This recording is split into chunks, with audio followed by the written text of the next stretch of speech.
Hello, guys. Welcome to another edition of Jambo Comics. Welcome back to the comic book room where the beautiful Zira, my newest Mego addition to the collections, is lounging around saying, hello, guys. So, thank you for stopping by. We've got some good stuff to show you today. Some things I've picked up from some local comic shops, and we'll get started right away. How about that? I picked up some magazines from the comic book world with the great Eric Breen's store where he works at.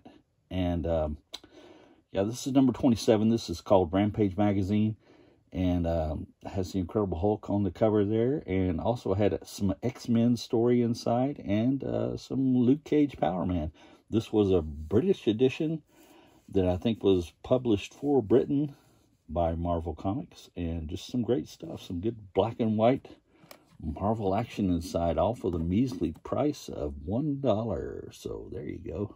Very cool. Couldn't pass that up. And it was so cool that we got another one of those. Here's number 26.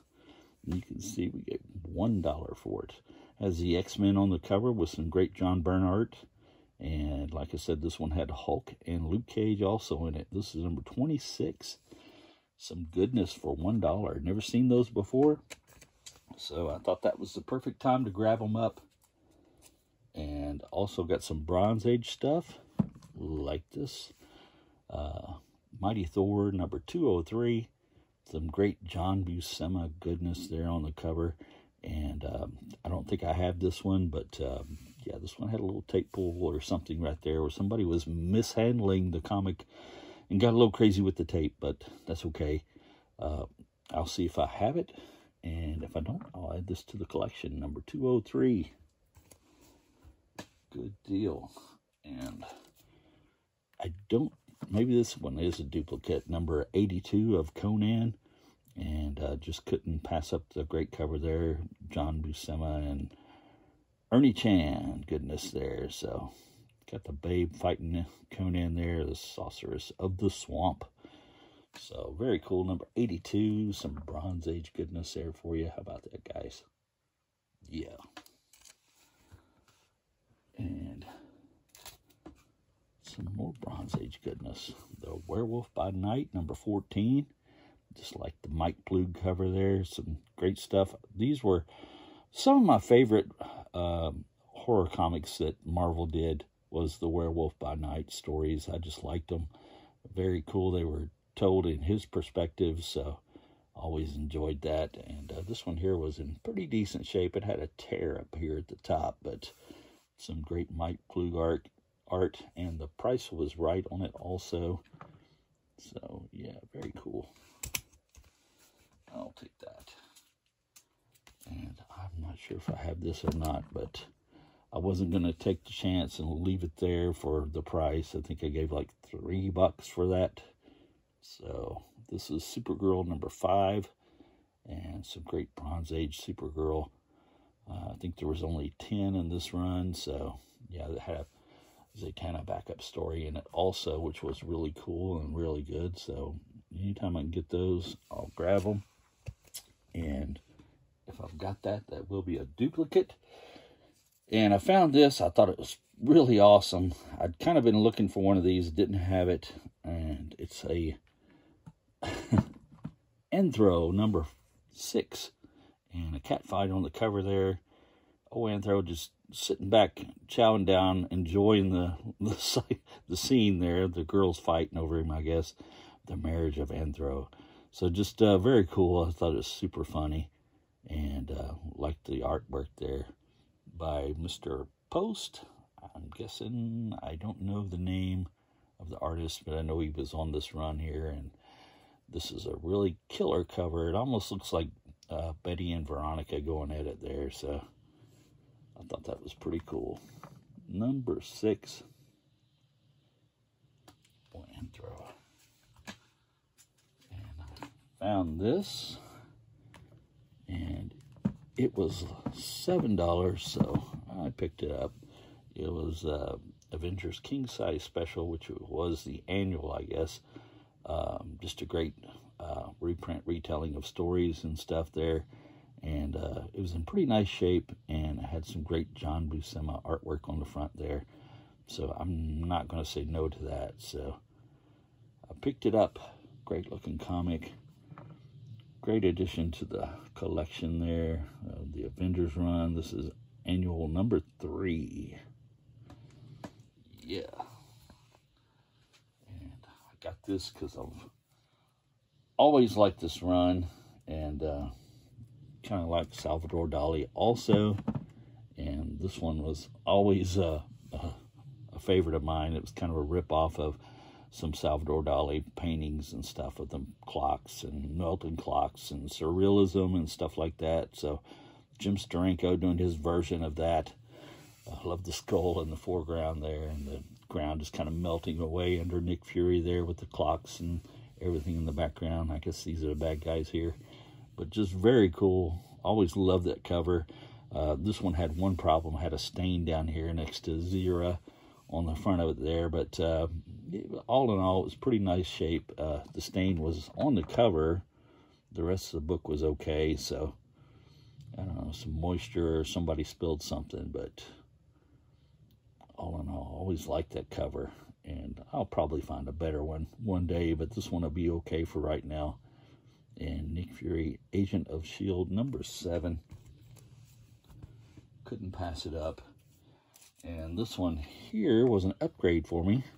This is the Astonishing Tales number 1 with the Kazar and Doctor Doom split stories and stuff on them.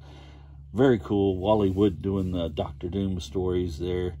Kazar doing his thing, fighting Kraven the Hunter. And these were fantastic. I don't know if any of you guys have not read them. I don't know why, because they're just great stories in them. And fantastic artwork. And some of Marvel's better stuff from that time period. And very cool. Very cool. Glad to get an upgrade on that one. I think my other one's got some creases and a couple of spine ticks and stuff in it. So, glad to upgrade it. And I picked this up just because it was there for $1. So Tales from the Crypt, couldn't leave it behind. This is the Gladstone reproduction, of course, but just the origin of the Crypt Keeper in this one, and was just glad to grab it. And yeah, very cool. These old EC reprints are fantastic, and Jack Davis doing the artwork on that, so you know it was great. So, just glad to grab that. Always fun to read those. And I found this was kind of odd. Fantastic Adventures. And this is number 17 with South Sea Girl. That's right. The Matt Baker South Sea Girl inside this. Some great Matt Baker artwork. And some other Golden Age stories reprinted in it also. And like the Tugboat Tess, I can't remember what her name was now, that was also in South Sea Girl or South Sea Comics. So, yeah, I was looking through it there, and those look pretty cool, and I'll have to read this. But, yeah, I was just kind of glad to grab that up with some great reproduction artwork and stuff from Matt Baker and everything inside. And I think it was like $7, so not going to break the bank, but a great way to get these, I guess, if you find those. So, Fantastic Adventures, number 17. This was quality. So, yeah, they did the reprinting of a lot of the Golden Age stuff back then.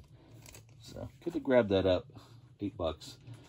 And finally, guys, we'll end with a Golden Age, and it's just a funny cover. And a Doll Man on Feature Comics here. This was number... Did I write it down? Come on, Jambo. Tell me you wrote it on the back. I did. Number 81 from 1944. And probably an Al Bryant cover there. And just some great stuff in this one. Looks like somebody is celebrating 4th of July at Doll Man's expense there. Got him tied to some dynamite, and doesn't look good. So they always had some great covers and him in bad situations. So thought that was kind of funny. Lollapalooza, Rusty Ryan, and Bumpy, and Swing-Cision, whatever that guy's name is down there. Anyways, he's had a bunch of different, it was an anthology, of course, a bunch of different little comic strip characters and stuff inside. And fun reads, you know, throughout it.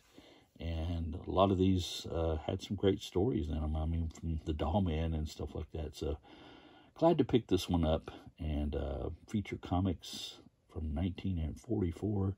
Great cover. That is it, guys. That is the haul. I really appreciate you stopping by. Hit that thumbs up for old Jambo. Leave me a comment. Like talking to you guys. And as the beautiful Pam Grier says, why, she says, subscribe, sucker. Thank you, guys. Have a good day. Take care.